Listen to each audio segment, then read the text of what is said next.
What's going on, everybody? Welcome to After Prison Show, and today I'm going to tell you guys a prison story. You know, it's been a long time since I've told a prison story, and I know a lot of you have been missing those, so I figured what better day to get back to doing that than here today. And this story that I'm going to tell you is not a very positive one at all. In fact, even just thinking about this situation makes me pretty damn mad. You know, you kind of wonder why I stopped telling these damn prison stories. Because they're not very positive at all. The only thing that I could possibly hope from sharing this story with all of you is maybe this influences some young person who might be seeing this, who might be heading down a similar path to what you're going to learn about in this video. I'm going to be telling you guys a story about a guy that I served time with who would end up being a snitch, and you know that's really no real surprise when you think about it, because a lot of people that I served time with, especially in the jail, would end up being that exact same thing. And you know, before I even get into this prison story, all of this really makes me think about that little saying, snitches get stitches and end up in ditches. And you know, to some degree, that might as well be some sort of prison myth or urban legend. Because in some cases, you could be in places, just like I was when I was in the jail, where everyone is snitching and nothing is happening to these people who are doing so. And there certainly ain't no snitches getting stitches in all cases pertaining to doing time. And you might be sitting here thinking to yourself, well, Joe, if you knew these guys were snitches, why didn't you do anything about it? Well, let me go ahead and address that real quick. You know, I couldn't fight everybody, even if I wanted to, even if I was absolutely disgusted by what these guys were doing. I mean, I was in a lose-lose situation. And doing time, being in either jail or prison, is going to be exactly that in so many different regards. A lose-lose situation. But with this story about a guy who snitched, for some reason, this is just a little bit different, and I don't even know why. It probably has to do with the fact of how this actually affected me when I actually heard about what actually transpired in this guy's situation that was absolutely sickening to me. And then also what would end up happening to this guy once he finally did get exposed for not only being a snitch, but for what actually took place after he did so. And believe me when I tell you, this is an absolutely sickening and disgusting story that makes no sense to me at all. How what actually would happen, happened, I don't even understand it. But again, I truly hope this story opened the eyes of some young person who might be watching this, who might be going down a similar path, and really helps them to pump the brakes, because I am telling you, let this story be a perfect example of it. The courts, they ain't playing at all. And when you go inside of those courtrooms with certain types of charges, you best believe you could end up getting an astronomical amount of time. Just like what you're going to hear about in this story. So the guy that this story is about, I don't even remember his name. And you know, that's pretty crazy to think about, considering I did time with this guy at 2 different prisons. I would serve time with this guy at the second to last prison I was at, a place called Haynesville, and also follow this guy to the last prison I would serve time at, where I would be released from, a place called Indian Creek. And though I don't remember this guy's name, I do remember that I did some tattoo work on this dude, and even remember what I tattooed on him. In fact, I did this at the second to last prison I would be at, and what I tattooed on this guy, I did so on his back. And I tattooed hated by many and loved by few. And you know, looking back on this in hindsight, it's kind of a really fitting tattoo this guy got. Because I'm quite sure there are a lot of people who do just that. Hate this guy. Especially when you hear all of what I'm getting ready to share with you. And even though I would serve time with this guy at 2 different prisons, and even though I did tattoo work on this guy, I didn't really know this guy at all. This was somebody that I didn't really associate with outside of my prison hustle. Even getting to the last prison where we were there together, I mean, I would pass this guy on the yard and just be like, "What's up, man? How you doing?" and keep it moving.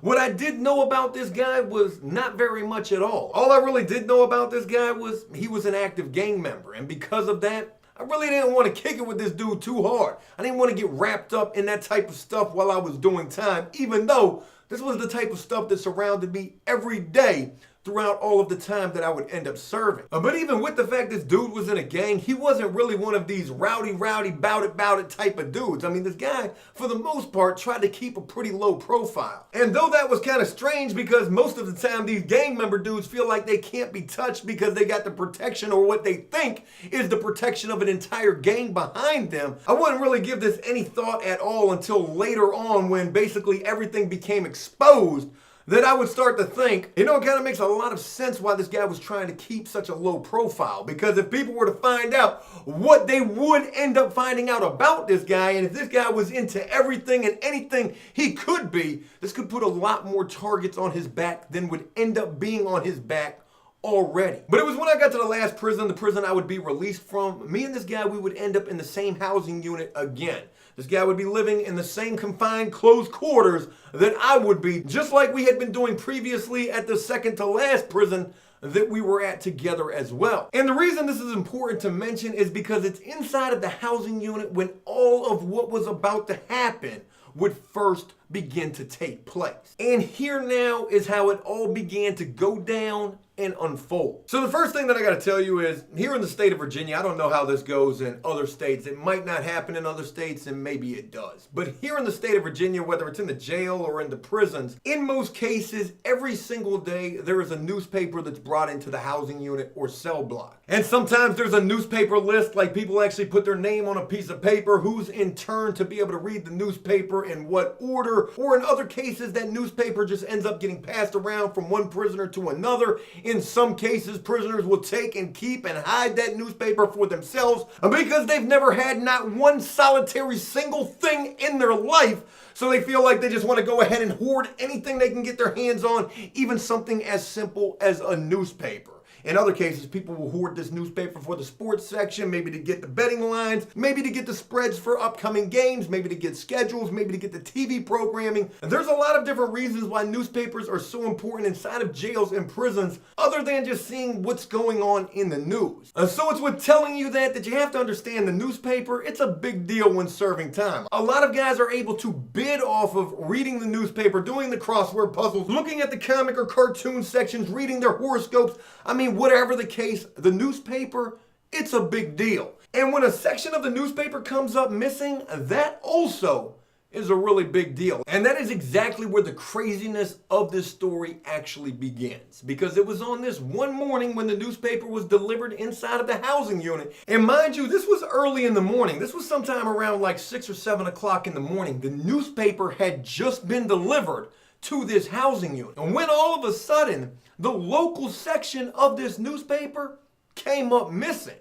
Everybody in the housing unit was like, hey, has anybody seen the local section of the newspaper? Who's got the local section with the local news in it? Anybody seen it? Nobody was saying anything at all. This was the first sign of some major suspicion that began to grow inside of the housing unit. Because when a situation like this takes place, especially pertaining to the local section of the newspaper with the local news that's inside of that, everybody in the housing unit begins to wonder, somebody must have took and hidden or even destroyed that local section of the newspaper, because there's probably something in there about someone inside of the housing unit. And that is exactly what was going on. There was a story that was printed in the local section of the newspaper that pertained to this guy that I can't remember his name for the life of me. I could probably look it up because I've got most of the information sitting right here that I'm getting ready to share with you. I mean, it probably wouldn't be too hard for me to really put this dude out there. But yes, there would end up being a story inside of this local section of the newspaper that this guy would end up taking, hiding, destroying, doing whatever with, because he did not want people reading this. Because what this story was about, and this story was in part about him, it was absolutely crazy, disgusting, and just, it was bad. Now, something that never really made any sense to me about this entire situation was the fact that, even though this guy took this local section out of the newspaper in our housing unit, he had to know there was 11 other housing units on this prison. That meant there was 11 other sections of this local newspaper floating around this prison at the same exact time he was taking, hiding, and destroying the one that was inside of our housing unit. So he had to know that this was about to be major news across the entire prison. And I can't even begin to imagine what this must have felt like for this dude, knowing as he's destroying this, and also knowing there's 11 other copies of this floating around the prison, that he is about to get exposed in an absolutely major way. So though early in the morning on this particular day when he took this section of the newspaper, I had no idea what was going on. It wouldn't be shortly thereafter when I would begin to hear about this just as everyone else was hearing about this as well. And people were running around saying, hey, did you read that section in the newspaper about that dude right there? That dude is a snitch. That dude, he done testified against his co-defendant, somebody who he had caught charges with. And what ended up happening to his co-defendant, this guy that he testified against in court. And you were never even going to believe this. But it doesn't take but a Google search to prove that all of this is what it is. I want to introduce all of you to Travion Blunt, or Blout. I'm not sure how to pronounce his last name, and I apologize for pronouncing it incorrectly if I am. But this Travion Blout, I'm just going to go ahead and refer to him as that. And this would end up being one of the co-defendants of 3 total people who would be implicated in a robbery that would ultimately lead to a boatload of charges. But the crazy thing about this is this guy that I don't remember his name at all, and the other co-defendant, not this Travion Blout dude, but the 2 guys, the one guy I don't remember his name, and the other guy, they were both adults in this situation. However, old Travion Blout, he was only 15 years old when this took place. So it was 2 adults and 15-year-old Travion Blout who would end up going to rob somebody, end up getting caught, and end up leading to a boatload of damn charges. Well, this one guy who I had served time with at 2 different prisons and the other co-defendant, you know, they took plea deals in this situation. And one of them ended up receiving 13 years, and I think the guy that I was serving time with, he got the 10 years. One got 13 and one got 10. But Travion, he didn't take the plea deal. I guess it was because of the fact that this kid was young. He was a young gang member. He was probably trying to keep it 100. He thought he was doing the right thing. He thought that if he didn't take the plea deal, they weren't going to be able to convict him. I don't know what was going through this young man's mind when he decided that he was going to try to take 51 felony charges to trial. When both of the other 2 co-defendants in this situation, one being the guy that I had been at 2 different prisons with, the guy that I had tattooed, hated by many, loved by few across his back, both of these guys took plea deals. And if you've got a bunch of co-defendants and they're offered deals and you've got 1 or 2 of them who are taking the deal and the rest of them ain't, you can best believe that those ones who were taking those deals, they're going to have to go to court and testify against the other ones who are trying to fight those charges. And the story that came out in this newspaper was about this entire situation. How it was these 3 people, the one guy I had been at 2 different prisons with, the other adult co-defendant, and this young guy, Travion, 15 years old at the time, who didn't take the plea deal, who the other 2 co-defendants testified against. This story that came out in the newspaper was mostly pertaining to how much time this young 15-year-old Travion received for a robbery that led to 51 additional charges. And before I tell you, I just want you to take a moment real quick and just think about that. How much time do you think this young kid got? He was a minor. He wasn't even an adult. He didn't kill anyone. He just had a robbery that would lead to 51 additional charges. How much time do you think this guy got? 20? 25 years? 30? I mean, if the 2 other co-defendants got 13 years and 10 years for taking the plea deal, 20, 25, 30 years, even though that's astronomical, that might sound like that's what old Travion could have gotten. But that story that would come out in the local section of that newspaper that would end up coming up missing inside of my housing unit laid out exactly how much time this young dude got for this. And this was absolutely unbelievable. I could have never even imagined anything like this could ever happen. This young kid got 118 years plus 6 life sentences for a robbery. Didn't even kill anyone. And the robbery is absolutely insane. I think they went in somebody's house and they got like $25 worth of weed. In fact, what I'm going to read you is from that local section of that same exact newspaper article that ended up coming up missing. But this is just one little part of it that says, a dozen victims, a detective, and 2 teens he once called friends, one of those guys being the guy that I would end up being locked up with, testified against him. And I'm guessing one of those was the guy that I was serving that time with, who was now an adult when I was running into him in prison, and all of this was transpiring. But it says all of these people would be who testified against this young 15-year-old Travion in court.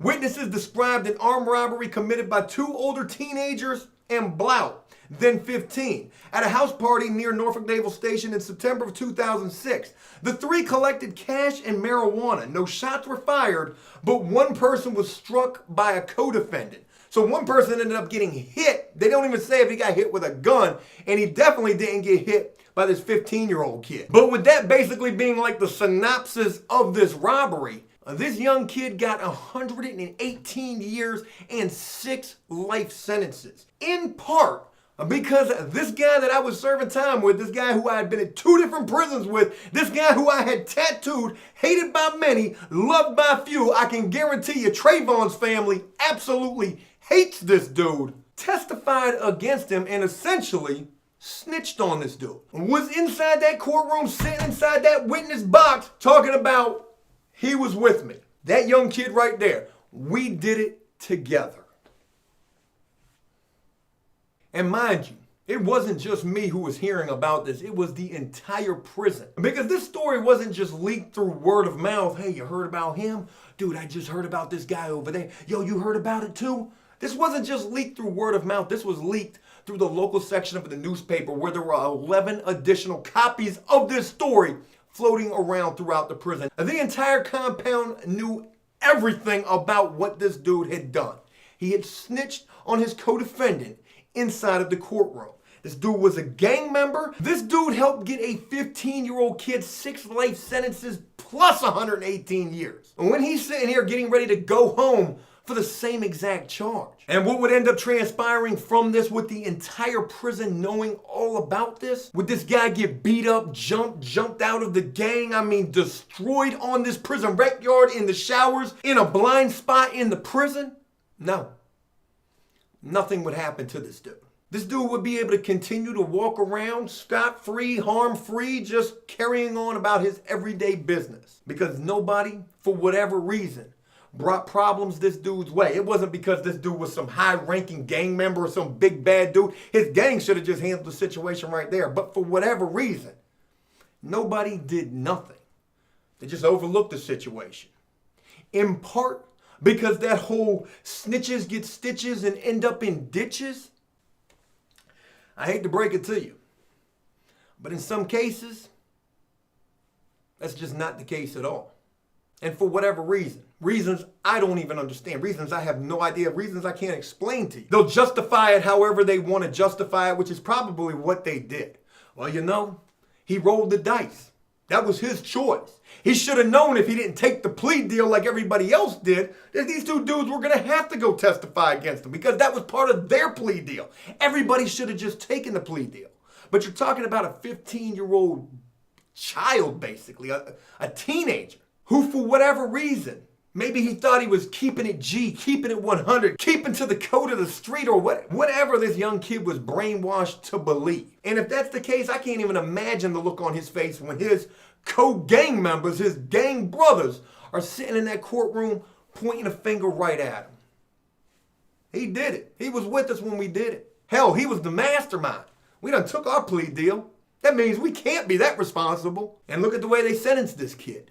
You would imagine with all of the time that they gave him, they looked at him like he was the master manipulator, like he was the ringleader, like he was the leader. You know, if you wonder why I don't tell prison stories as much as I once used to, why would I even want to? When it's this type of stuff that I relive. I don't want to think about this type of stuff. I want to be able to walk away and just turn my back from all of this forever. And all I can hope is that by me telling you this crazy and disgusting, despicable story, that maybe this opens the eyes of someone out there. Because I'm trying to tell you one thing, and take it from me, because I done seen enough of it. I might not have seen everything, but I've most certainly seen quite a bit of it. There is no code of honor among thieves. People will do anything they have to do in an effort to save themselves. There is no such thing as keeping it 100, keeping it G, keeping that code of the street when you end up with some big boy charges on you and you're thinking about how much time I'm about to have to do.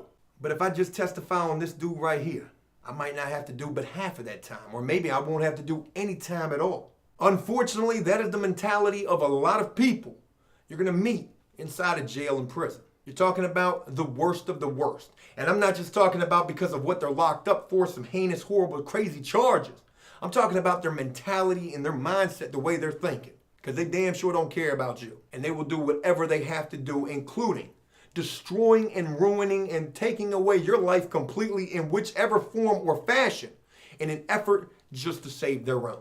There's one last little bit of this story that I want to share with you, and that was a story that came out last year. This came out May 26, 2017, and this was an update on this Travion Blount situation. You see that first story that was in the newspaper that happened back in 2013? I was just getting to that prison that I would end up getting released from when all of this took place. But the reason that story was initially in the newspaper back in 2013 was because they were trying to bring attention to how crazy this situation was with this young minor, Travion Blount, who got sentenced to all of this time when his co-defendants only ended up getting 10 years and 13 years. They were trying to rewrite some laws to give this dude another chance at life. And just on May 26th of 2017, another story, a follow-up, came out about this kid's situation. And they actually did take his case in particular back to court. And he was able to get a lot less time than that 118 years and 6 life sentences. And even though he doesn't have that exorbitant, crazy amount of time anymore, you know, this kid still ended up with 40 years. And in comparison to what he had, I guess that's a hell of a lot better. But compare that to his 2 co-defendants, one of which I knew, a snitch who got exposed and nothing happened to this dude, who got 13 years and 10 years. Hey, look, that's it. I hope you enjoyed this video, and if you did so, please leave a like and a comment letting me know exactly what you thought about it. As always, until next time, enjoy life, the free world. Never take a moment for granted, and make the most of every day.